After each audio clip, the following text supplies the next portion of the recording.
제게는 가족보다 더 가깝다고 생각했고 제 인생이 끝날 때까지 평생 함께 할 줄 알았던 친구가 있습니다. 하지만 그런 친구에게 저는 결국 배신을 당하고 말았습니다. 친구와 저는 흔히 말하는 어릴 적부터의 친구 사이는 아니었지만 그 누구보다도 서로를 가장 잘 알고 가까웠다고 생각했고 또 의지했었던 사이였죠. 우선 저는 30대 초반이며 서울 토박이로 생활을 하고 있습니다. 그 친구를 처음 알게 된 지도 벌써 10년이 훌쩍 넘은 얘기죠. 친구를 처음 알게 되었을 때는 대학교 때 시절 알게 되었습니다. 처음 대학교를 가는 날 마치 학창 시절처럼 낯선 사람들이 가득했죠. 그런데 제 옆자리에 앉았었던 그 친구는 제게 먼저 말을 건넸습니다. 자신은 어릴 때부터 제주도에서 자라서 낯선 환경이라 저에게 잘 부탁한다고 하더라고요. 근데 저도 서울에 살았을 뿐이지 여기 있는 모든 게 다 낯설고 부담스러운데 이런 부탁을 하니 뭔가 부담스럽긴 했지만 반갑기는 하더라고요. 근데 그 친구의 성격은 그렇게 타고난 사람이었죠. 처음 보는 사람에게도 아무렇지 않게 다가가는 그런 성격의 친구였습니다. 그때 당시에는 저도 너무 부담스러운 자리였기에 말을 걸어주니까 고마웠습니다. 제게는 낯선 환경에서 도움이 돼주었던 친구였죠. 그 친구와 저는 어떻게 보면 아무도 모르는 낯선 사람들 가운데 처음으로 친구가 된 셈이었습니다. 그래서 같이 많은 시간을 함께 붙어 다녔고 결국 동아리까지 같이 들어가게 되었습니다. 지금은 그렇지 않겠지만 제가 대학교 생활을 할 때만 해도 특정 동아리는 마치 군대 마냥 군기가 엄청 강했습니다. 저는 동아리 활동은 취미라는 생각이 강했었고 언제든지 그만두면 그만이지라는 생각이 있었습니다. 하지만 그때 당시 제가 그 동아리에 들어가게 된 이유가 있었죠. 왜냐하면 지금의 제 아내가 그때 제가 짝사랑했었던 여자였습니다. 대학교에 오자마자 반했던 여자였죠. 저희 학과 특성상 대부분 남자들이어서 그런지는 모르겠지만 제 아내는 그때 당시에 몇 명 안 되는 여자들 중에서도 아주 인기가 많았죠. 지금에서야 하는 말이지만 저 말고도 고백을 많이 받았다고 했던 걸 들었습니다. 아무쪼록 저는 신입생 환영회에서 제 아내를 처음 만나게 되었고 예쁜 외모에 밝고 털털한 성격에 첫눈에 반하게 되었습니다. 그래서 가까이 지내고 싶었고 매일 같이 보고 싶었죠. 하지만 평상시에 마주치고 싶어도 잘 보이지가 않더라고요. 그래서 저는 도대체 왜 잘 보이지가 않나 싶어서 원인을 찾아봤습니다. 알고 보니 제 아내는 학과 생활보다도 동아리에 더 뜻이 깊었던 건지 수업 시간 외에는 늘 동아리에 있더라고요. 그래서 잘 보이지 않는 이유가 동아리 때문이란 걸 알게 된 후로 저는 그 동아리에 가입을 하게 되었습니다. 근데 제 친구도 제가 가입한 동아리를 따라서 가입하더라고요. 그때는 단순히 저를 따라서 가입한 걸로만 알고 있었습니다. 그것도 10년이 넘게 그런 생각을 갖고 있었던 거죠. 그때 당시에는 많은 게 즐거웠습니다. 성인이 되고 나서 술을 마시는 것도 새롭고 즐거웠고 동아리에 가서 스트레스를 받을지언정 제가 사랑하는 아내를 매일같이 볼 수 있었으니깐요. 그런데 그런 마음만 가지고 적성에 맞지 않는 동아리에서 오랜 시간을 보내기에는 많은 고통이 뒤따르더라고요. 제가 동아리에 별로 관심이 없는 걸 알아챘는지 바로 윗기수의 남자 선배 한 명이 어느 순간부터 저를 자꾸만 건들더라고요. 니까짓게 왜 여기 와서 물을 흐리냐. 이따위로 시간 때울 거면 꺼지라고 하더라고요. 저는 자존감이 너무 무너졌고 화가 나서 그만둬버릴까 라는 생각을 한두 번 한 게 아니었습니다. 하지만 제가 좋아하던 아내가 동아리에 있었기에 차마 그럴 수가 없었죠. 그러다 저는 선배가 하는 말에 도저히 참지를 못했고 큰 각오를 하고 결정을 했습니다. 내가 나가는 일이 있더라도 고백은 하고 나가겠다라고 말이죠. 그래서 고백을 하려고 몇 날 며칠을 기다렸습니다. 그러다 때마침 고백을 할 수 있는 기회가 생겼죠. 저는 시험 기간이라 공부를 했고 밥을 먹고 잠깐 잠이나 잘까 해서 동아리방에 들렸더니 제 아내가 혼자서 동아리에서 있었던 거죠. 그래서 저는 무조건 오늘 고백을 해야 하는 기회이구나 싶었고 제 진심을 담아서 고백을 하게 되었습니다. 하지만 그 말을 듣더니 곧장 아내는 장난치지 말라며 저의 고백을 거절했었죠. 그래서 저는 장난으로 하는 말이 아니고 당신 때문에 관심도 없는 동아리에 가입까지 했다고 말했습니다. 그러자 아주 오랫동안 깊은 생각에 잠겨서 고민을 하더라고요. 그러면서 자신은 고민할 게 있다면서 생각을 해보고 대답을 해준다고 했습니다. 그날로부터 일주일 정도를 기다렸습니다. 제 아내는 저의 고백을 받아주게 되었고 저희는 교제를 시작하게 되었죠. 그 이후 저는 동아리를 탈퇴하려고 했지만 여자친구가 여기에 있는데 다른 남자들이 찝쩍거릴 것 같아서 결국 끝까지 버텼었죠. 하루하루가 행복했었고 대학교를 오기 잘했다고 생각했습니다. 첫눈에 반했던 여자와 연애를 하게 되었고 평생을 함께할 만큼 마음의 단짝이라고 생각되는 절친한 친구가 생겼으니깐요. 저와 아내는 자연스럽게 친구도 함께 자주 다니게 되었습니다.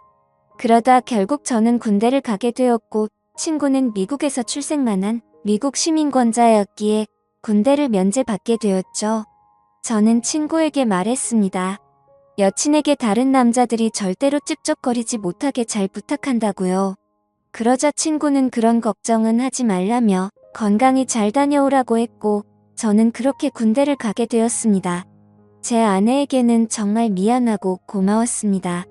서로 만나게 된 지 1년밖에 안 됐을 때 혼자 내버려두고 가야 했기 때문이죠. 그리고 2년을 한결같은 마음으로 기다려주는 모습에 제가 평생 책임을 져야겠다 생각을 했습니다. 그렇게 저와 아내는 군대를 다녀온 시간을 포함해서 5년이라는 길다면 긴 시간 동안 교제를 하게 되었고 곧바로 결혼을 하게 되었습니다. 그리고 나서 제 친구는 제가 결혼을 한 뒤로 자신의 고향인 제주도로 다시 돌아가게 되었죠. 친구는 제주도로 돌아가게 된 후에 부모님 지원을 받아서 해양 레저숍을 운영하더라고요. 그렇게 사업을 성공적으로 이룬 친구는 젊은 나이에 억대가 넘는 연봉으로 성공한 삶을 이루었고 저는 그저 그런 평범한 직장에 취직을 하게 되었습니다. 그렇게 친구는 1년에 한 번 정도씩 얼굴을 보게 되었죠. 하지만 너무 친했던 친구라서 아주 오랜만에 보더라도 어제 만난 듯이 전혀 거리낌이 없었고 저희는 늘 그렇듯 우정을 다져가고 있었습니다. 그러다 얼마 전 친구는 이번에 비즈니스상 미팅이 있어서 서울로 온다고 하더라고요. 반가운 마음에 아내의 허락도 구하지 못한 채 저희 집으로 꼭 오라고 말했습니다. 막상 말하고 나서 끊고 나니 아차 싶더라고요. 그래서 아내에게 어렵게 말을 했죠. 성원이가 다음 주에 서울 올라와서 집으로 오라고 했는데 괜찮아? 라고 하자 아내는 잠깐 멈칫하더니 그럼 괜찮지라고 대답을 하더라고요. 저는 아내가 이해를 해주어서 다행이구나 싶었습니다. 며칠이 지난 뒤 친구는 서울로 올라오게 되었고 일을 마치고 저희 집으로 찾아왔습니다.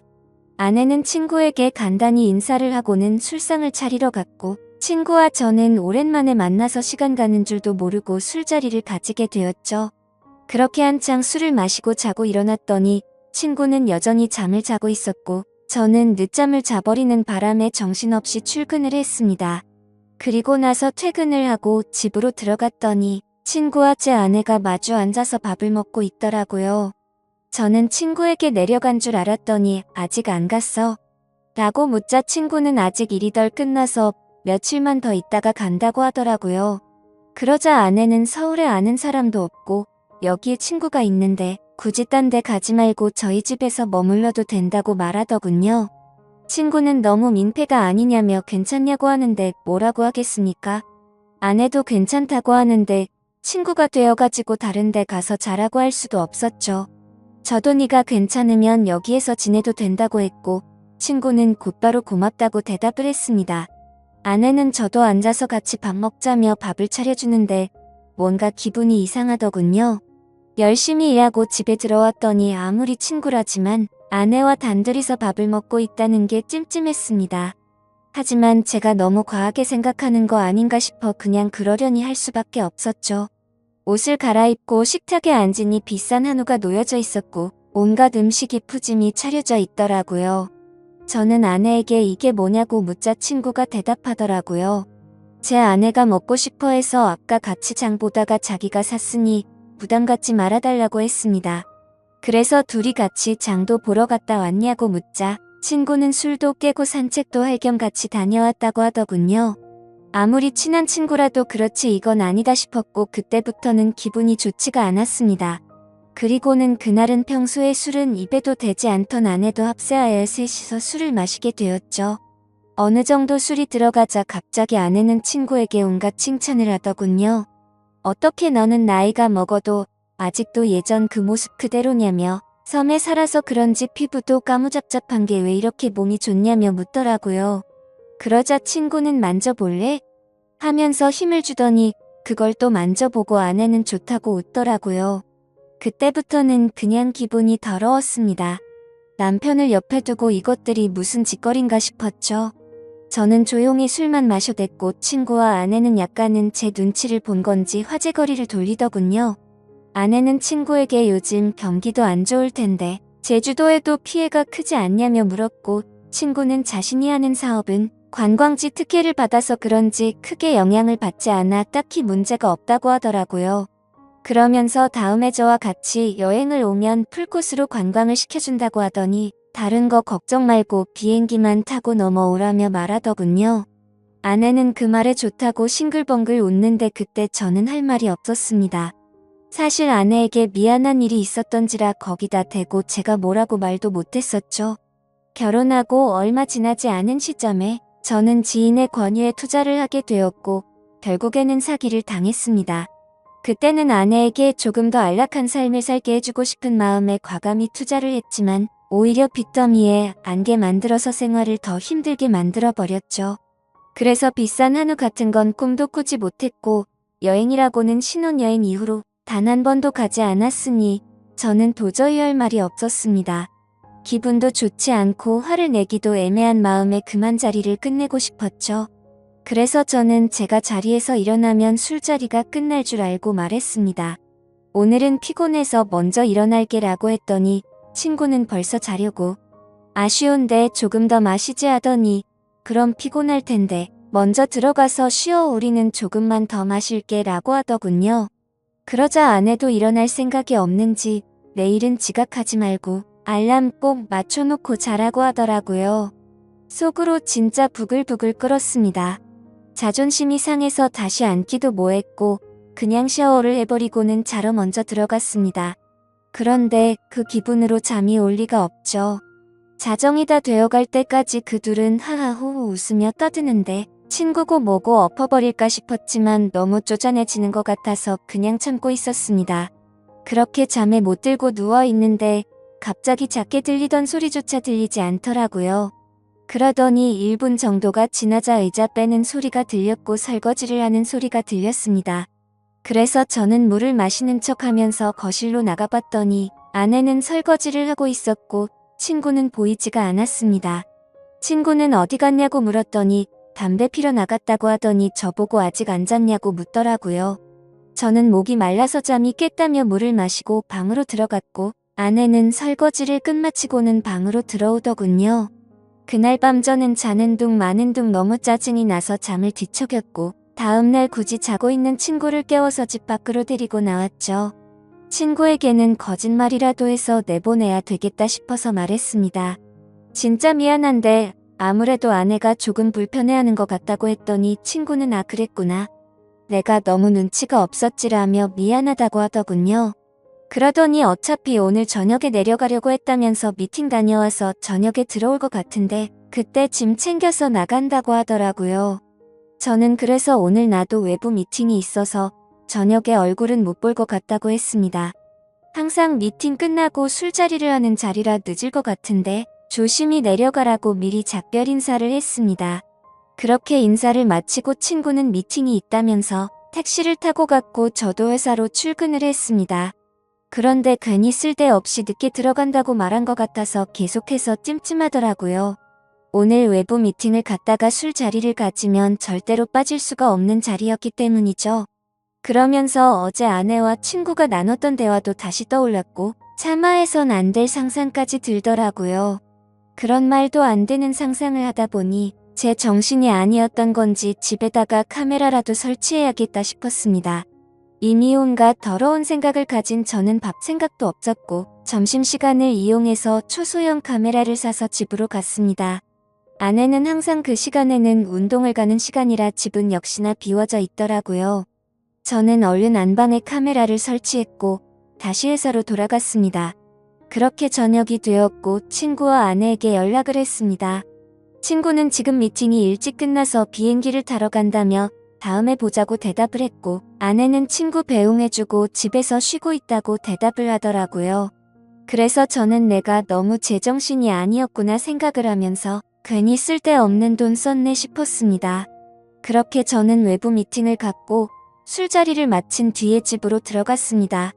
항상 그 자리는 만취 상태가 될 때까지 마시는 자리였기에 그날도 저는 만취 상태가 되어 있었죠.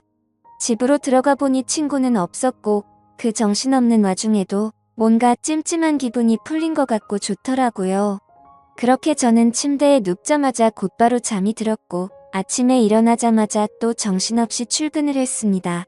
그렇게 하루 종일 일을 하고 있다가 아차 싶더군요. 어제 설치한 카메라를 회수 못한 게 생각이 났던 거죠.